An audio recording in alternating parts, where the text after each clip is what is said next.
When we think about the First World War, the same story always comes to mind, doesn't it? A single bullet. Sarajevo.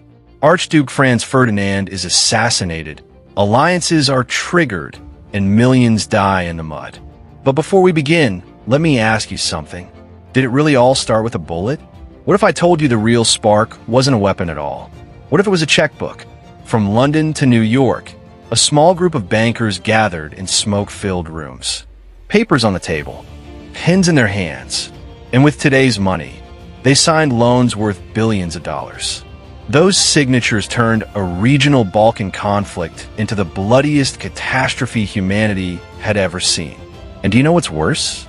They financed both sides. Stay with me, because very soon you'll understand why history books say so little about this part. And we'll dive deep into the war debts that, in many ways, we are still paying today. Welcome to Simplestory channel. Nothing is as simple as it seems. Let me make it clear for you. If you liked it, don't forget to hit the like button and subscribe to the channel. If you're ready, let's begin. Now, let's rewind. The year is 1914. Europe was a powder keg, as you already know. Nationalism was rising. Armies were armed and ready. Tensions were high everywhere. Yes, the assassination pulled the trigger. But if you look closer, you'll see something darker behind it all. Money, debt, interest. At the time, empires were busy swallowing colonies. But empire building had a price. Britain and France were expanding across Africa and Asia. Rubber, oil, gold. Why? Because factories were running 24/7.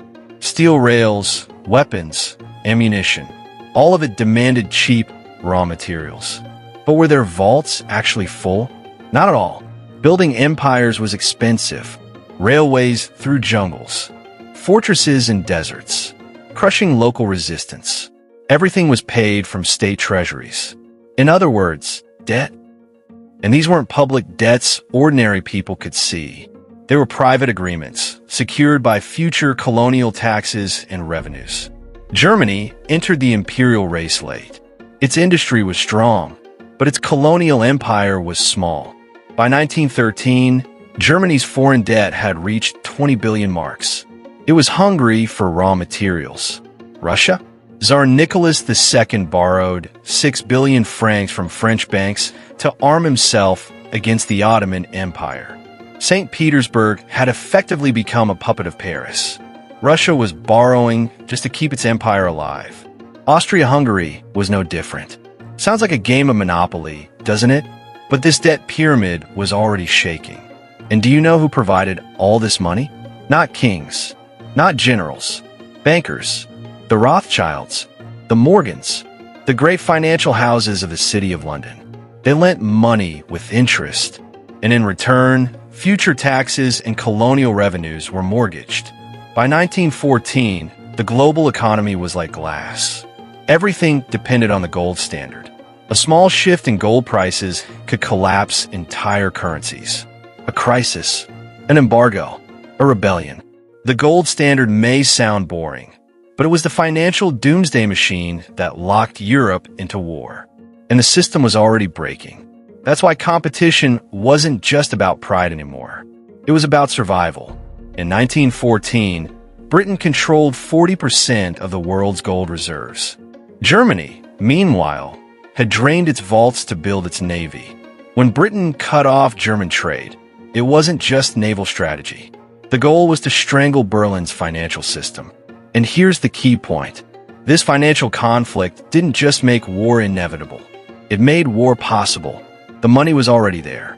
Then a new player stepped onto the stage. JP Morgan. The United States was supposedly neutral.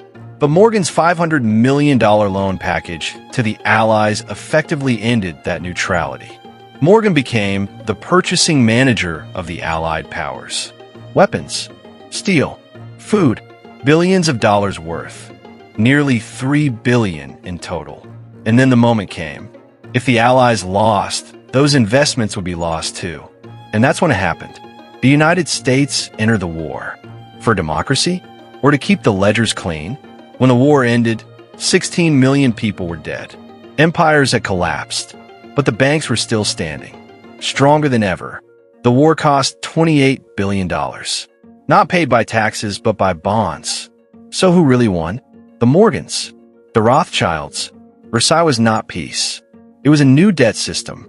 That famous bullet was only a spark. The real fire started inside the vaults.